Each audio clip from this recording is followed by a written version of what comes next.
Love for me kasi is too generic. Marami tayong pwedeng sabihin ng love. Love for family, love for friends, love for our students, love for anybody else. So, but for me, right now, love is for my family.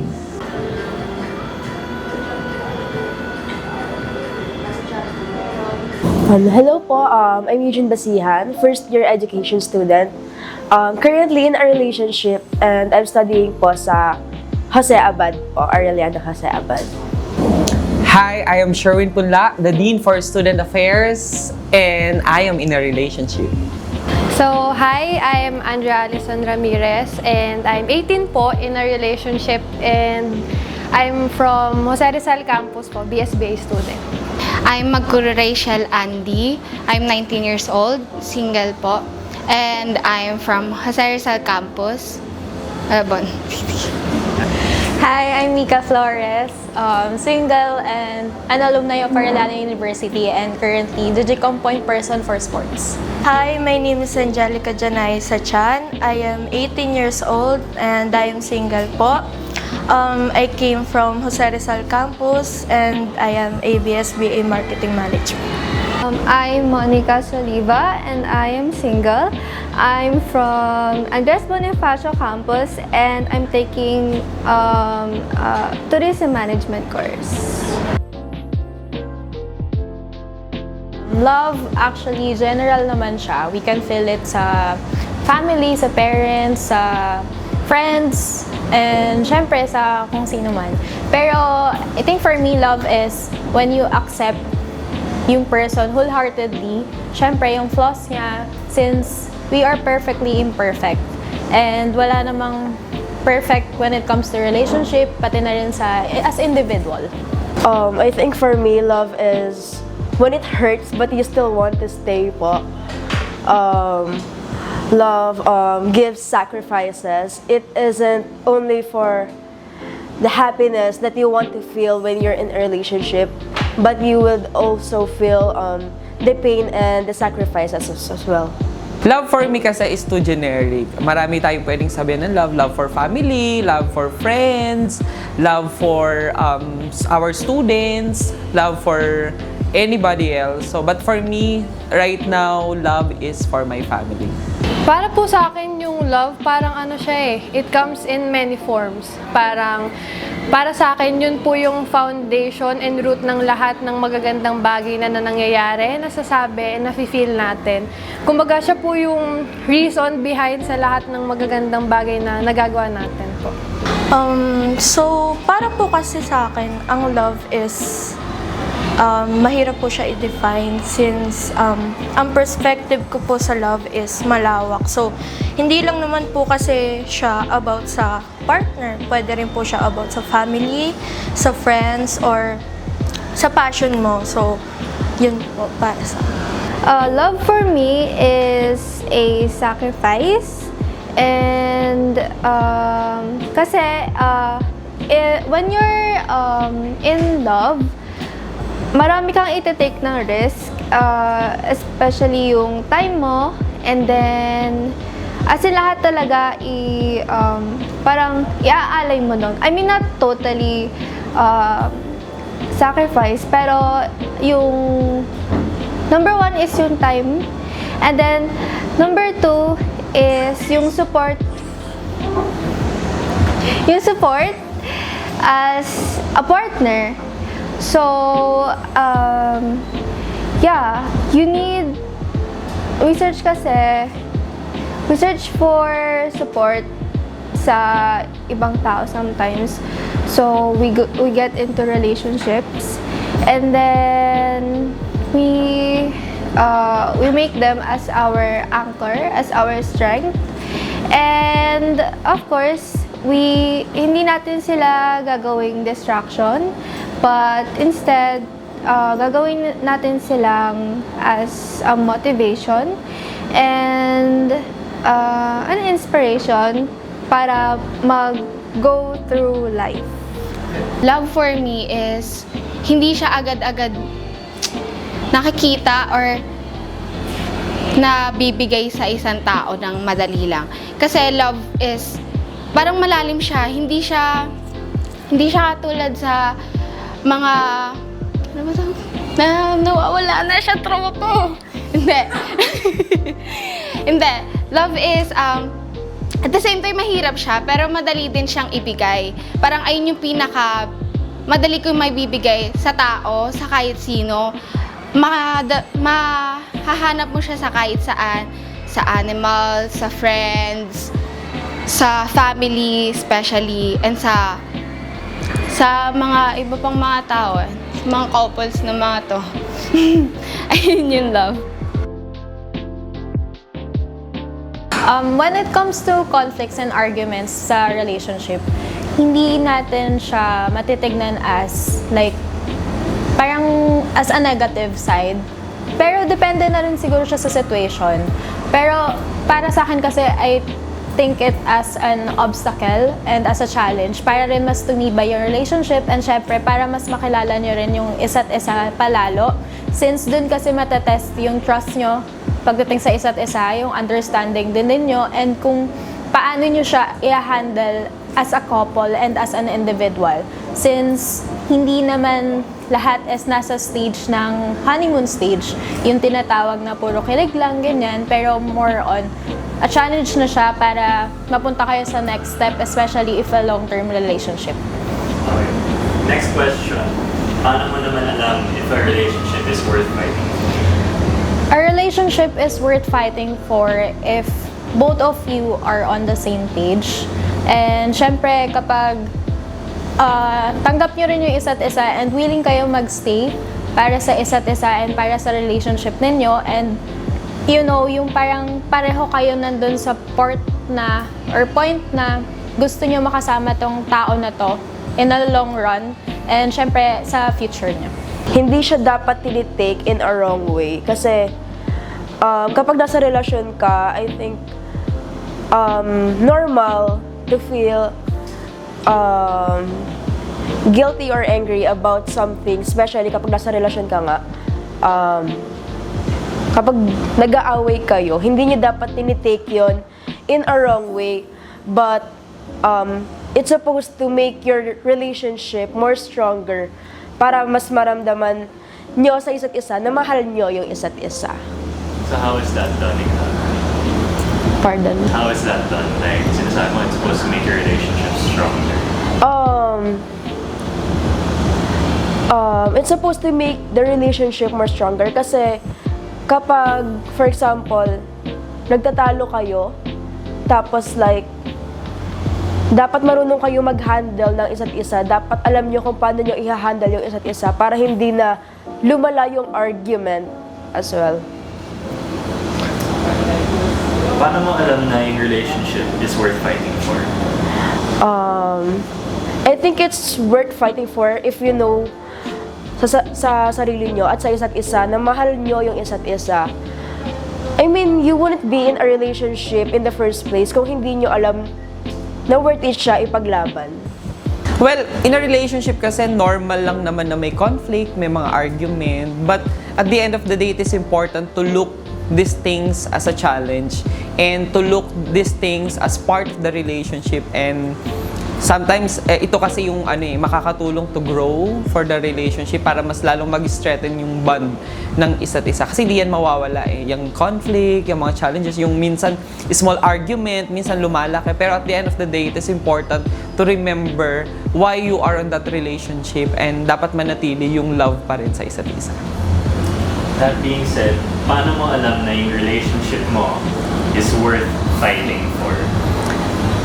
Lahat naman dapat ng relationship worth fighting for, lalo na kapag gusto mo yung partner mo, yung tao, yung pinaglalaban mo for that love, and malalaman mo it's worth fighting for kapag marami ka ng sacrifices na nagagawa pero hindi mo tinitignan yon dahil gusto mo lang siyang gawin, pero nagagawa mo yun genuinely. Kapag po may conflict, sa tingin ko po katulad po ng pinag-uusapan namin ng partner ko as always, ang problema po, yun po yung kumbaga, yun po yung kalaban namin, hindi po yung isa't isa. Kumbaga, dapat kapag may arguments kami, ang focus dapat po namin is paano siya ayusin, papakinggan ko yung side niya, papakinggan niya yung side ko, para po maayos namin ng maayos.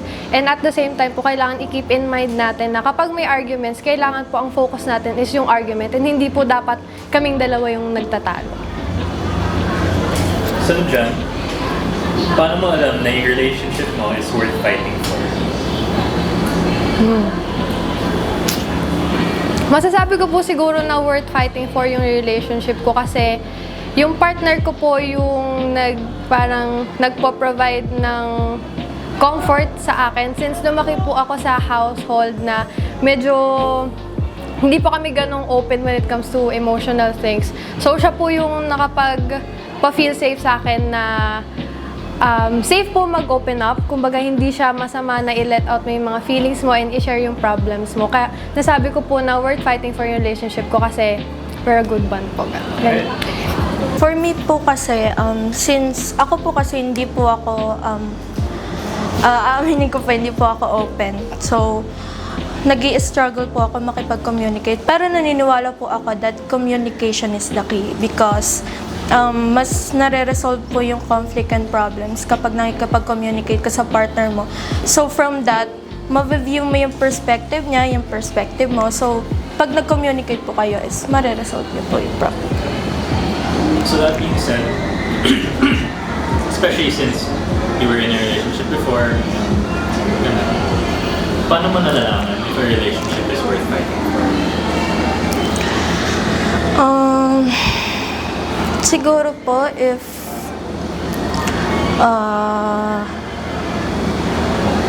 like hindi niya po ako binibigyan ng false hope na it's not worth fighting for because gusto ko po kasi maka-feel ng security and comfort dun sa person na yun. So, if nabibigay niya naman po sa akin yung comfort and yung love na gusto ko, so, by then, mafe-feel ko po na he's the one.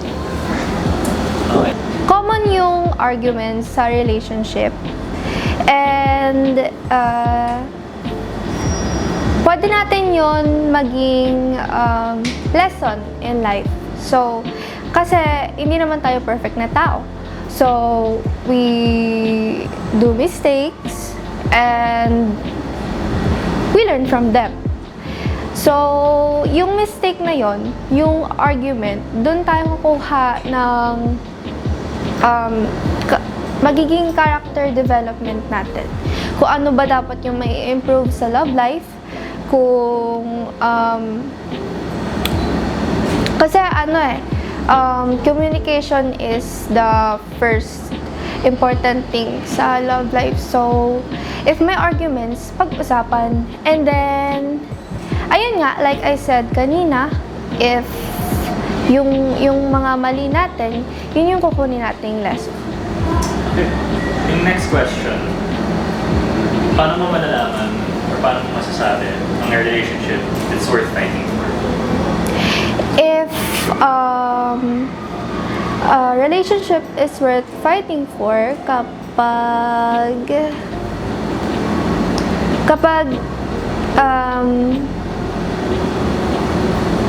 equal yung nangyayari sa relationship. Like,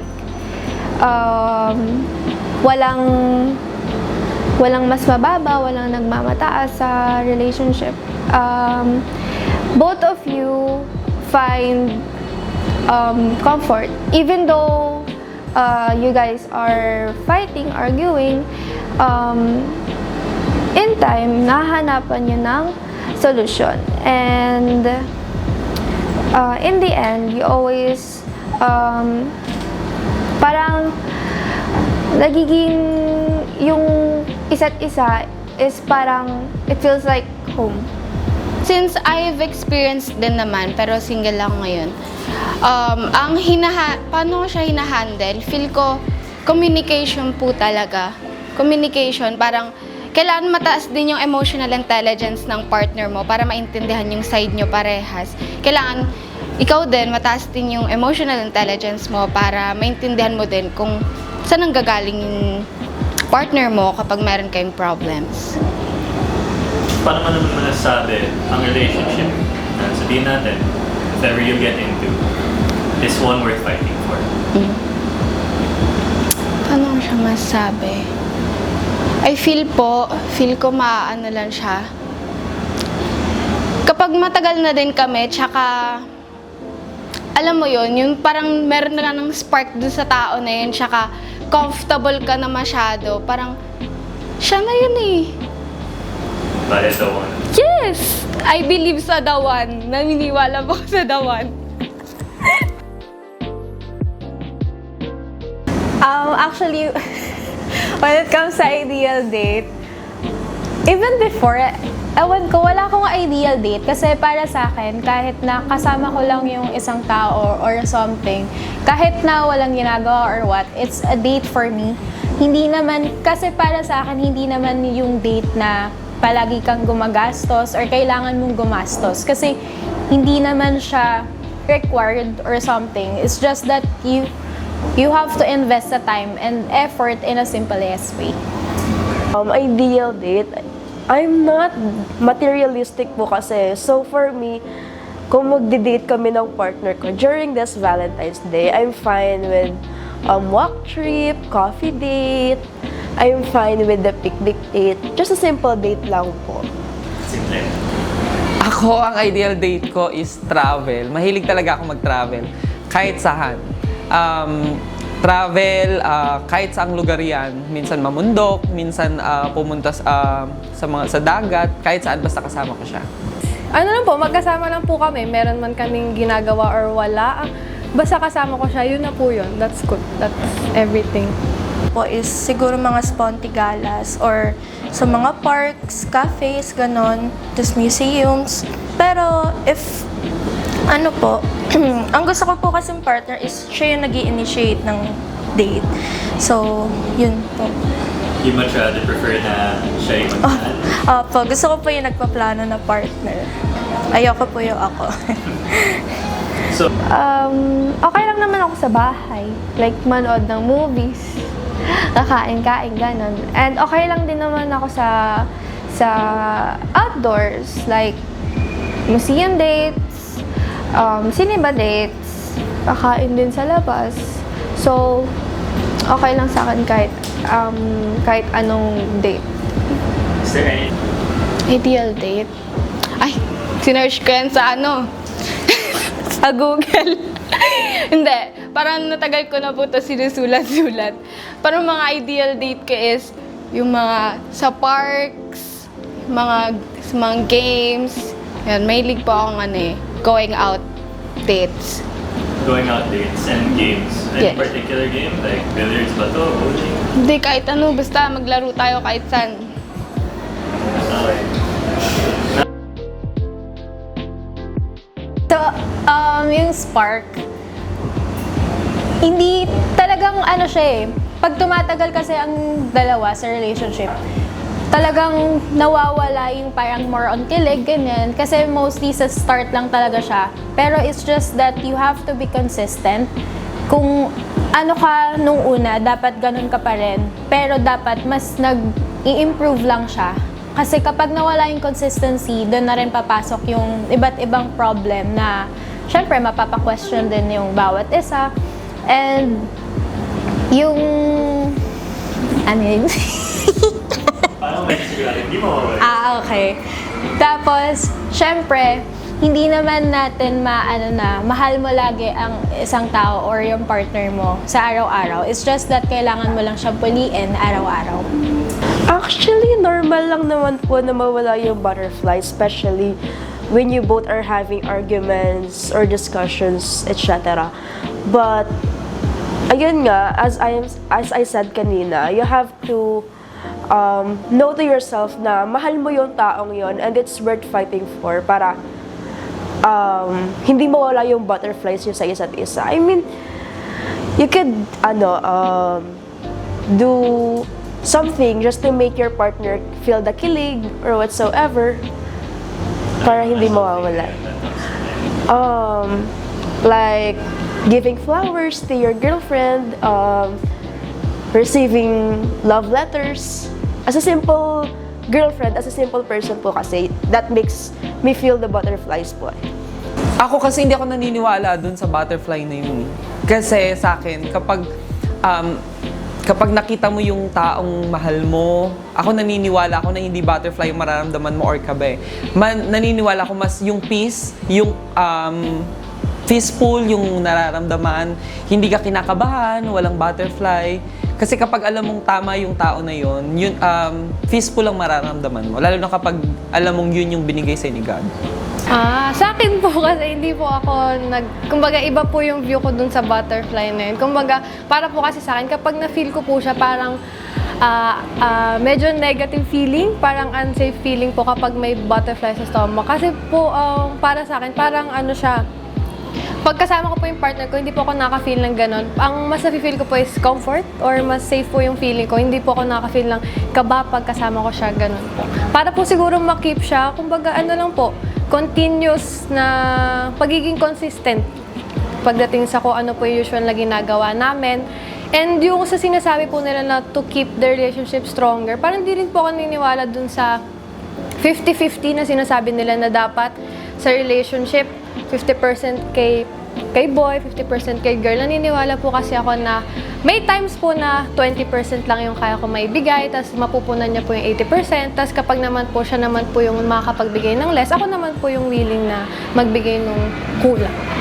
Yeah, follow-up question tayo dyan. Paano naman kapag hindi 80-20, pag sabihin natin 20-20 kayo, anong viewpoint mo naman dyan? Katulad po ng isipin lang po namin palagi kung bakit and paano kami nag-start and kung ano po yung pinangahawakan namin. Kasi may mga times naman po talaga na sa isang relationship may drought, may times na hindi kayo okay, may times na okay kayo pero wala kayo talagang ginagawa na very romantic kung sa titignan ng iba. Kumbaga, usual lang po, parang casual lang kayo. May mga times po talaga na gano'n.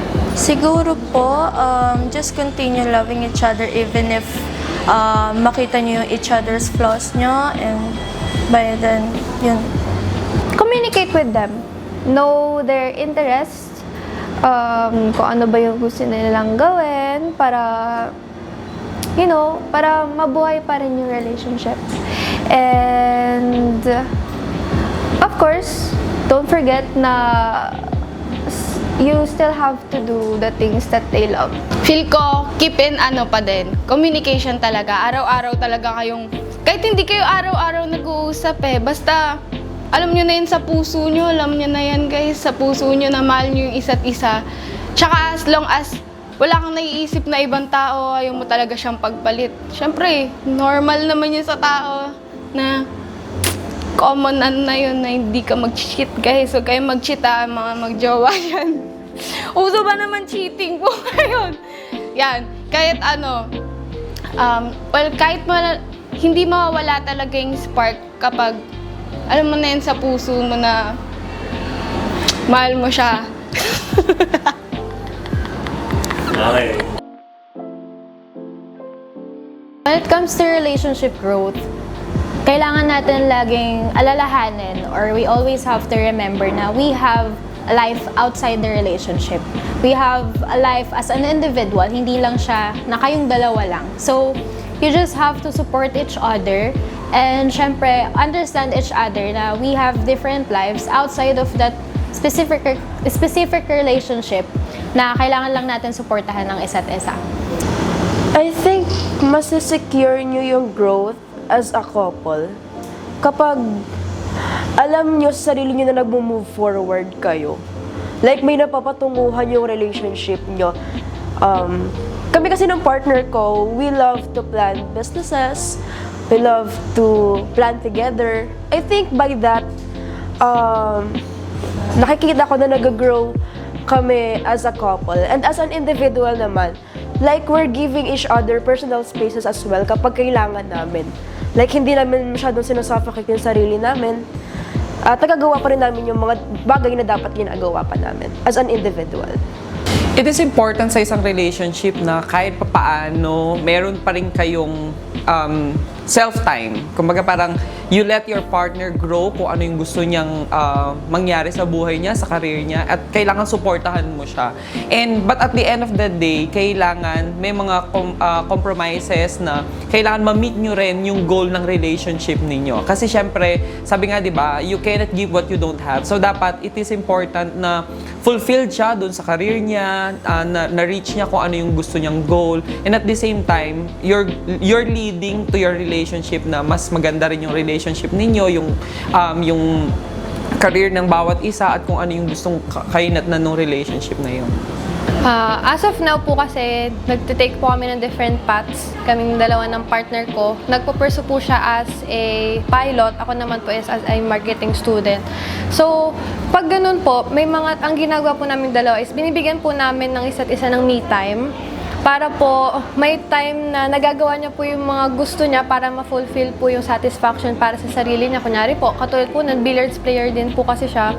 So yun po yung way ng ginagawa ko. Ako naman po, mahilig po ako magbasa, magsulat. So yun po yung way namin para makip namin na nag-grow kami sa isa't isa. Kumbaga, sinusuportahan ko siya sa gusto niya, sinusuportahan niya ako sa gusto ko. Pero, may limit pa rin kami sa kung hanggang saan lang po yung pwede namin gawin.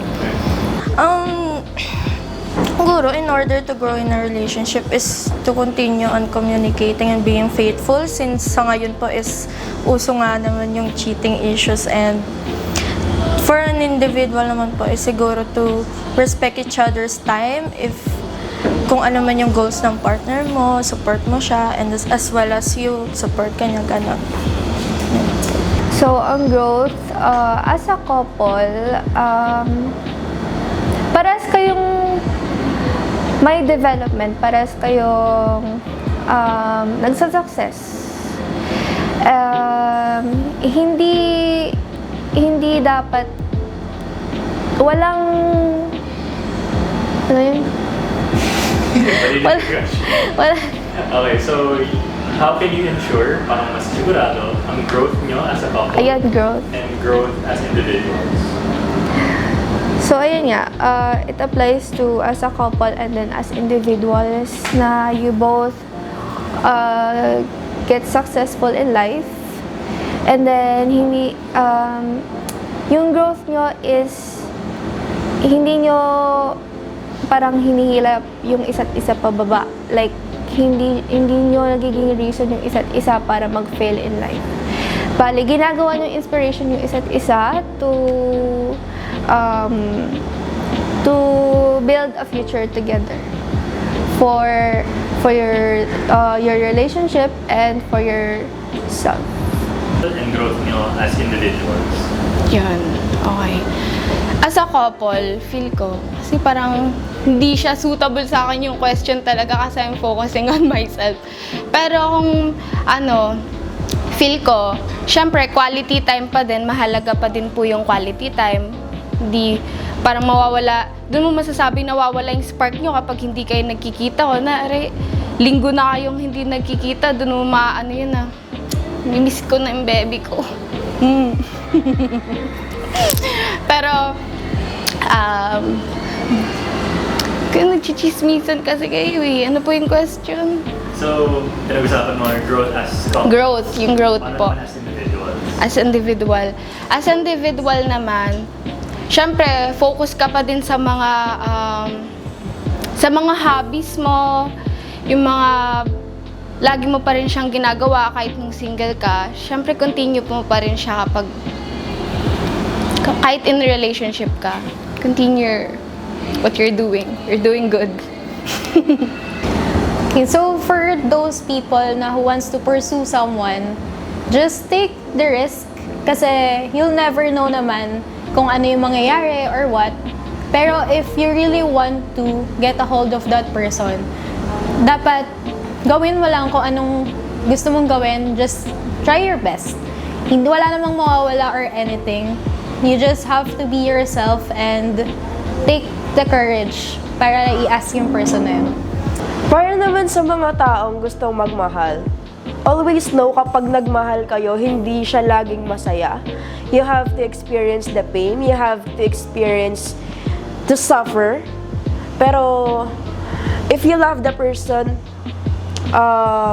you'll know how to sacrifice as well. Not just yourself, but also in the relationship as well. Tsaka, laging tatandaan na kapag nagmahal kayo, huwag niyo siya iti-take na, girlfriend ko to, iti-take advantage ko to. Dapat lagi mo siyang titignan as a partner talaga. Tapos, huwag kayong gagawa ng, alam niyo, pagsisisihan niyo. Don't look sa other people, sa other person, in the same way na tinitignan mo yung partner mo. Ako, advice ko, lagi lang tayo dapat magmahal. Hindi dahil in a relationship ako, yun yung sinasabi ko ngayon. Kung hindi, dapat yung pagmamahal, dapat laging meron nun. Pagmamahal sa kapwa, pagmamahal sa iba, pagmamahal sa partner, at lalong-lalo na importante yung pagmamahal sa pamilya. Yan ang wag na wag natin kakalimutan.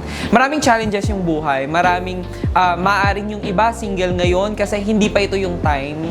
Pero for sure, one thing for sure, darating at darating yan. At ako naniniwala kasi ako na dapat inahanap din siya paminsan-minsan.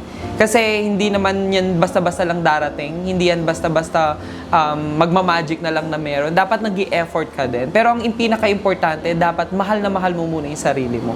That's the one thing na pinaka-importante sa lahat. Then, para makapagbigay ka ng pagmamahal sa iba. Para po sa mga taong ganon, kaya po siguro na parang nahihirapan silang i-take yung first step kasi parang hindi pa po fulfilled sila sa sarili nila. Siguro po ang best na gawin is to focus more on yourselves. Kasi nga po, hindi naman po porket Valentine's para lang po siya sa mga ganyan, sa mga couple or ganyan. Pwede din po natin siya i-celebrate with our families, our friends, and maski sa sarili natin, even pwede rin po sa mga pets natin or even i-share natin yung moments na to with other people na gusto natin makilala and mag-grow together po. Hindi naman po kasi siya minamadali. So, if you feel scared ka po or hindi ka pa po sure sa papasukin mo, then don't take the risk agad. Pero, if nakakita ka naman na po ng person who will pursue you or you will pursue, why not take the chances? Wala naman pong mawawala. If you ever get rejected or what, hindi, at least you took the chance. At least. Yes. Okay. Take the risk. Huwag kayong mahiya kasi kasi pinapalagpas nyo lang yung opportunity, malay nyo. There's a possibility and even if hindi kayo inaccept, it's okay. At least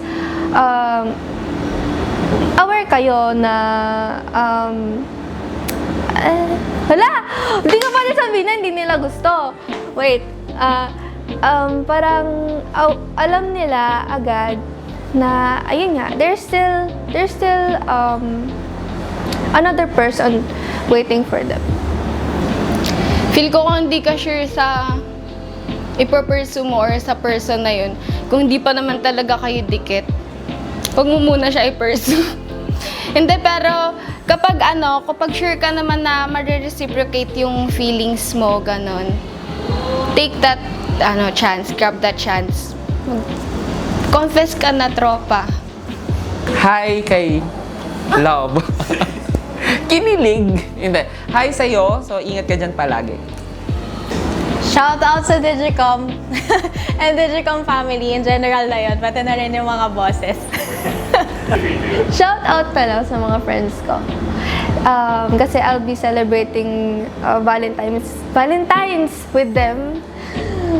Hello, Zay, Angge, Marchan, and Trish. Kakain tayo sa labas sa Valentine's Day since wala kang jowa. Tayo mag-date together. Tayo magde-date. Pabayaan yung jowa niya, tayo magde-date. Shoutout sa pamilya ko dyan, sa mga tropa ko dito. Guys, I love you guys so much. Okay.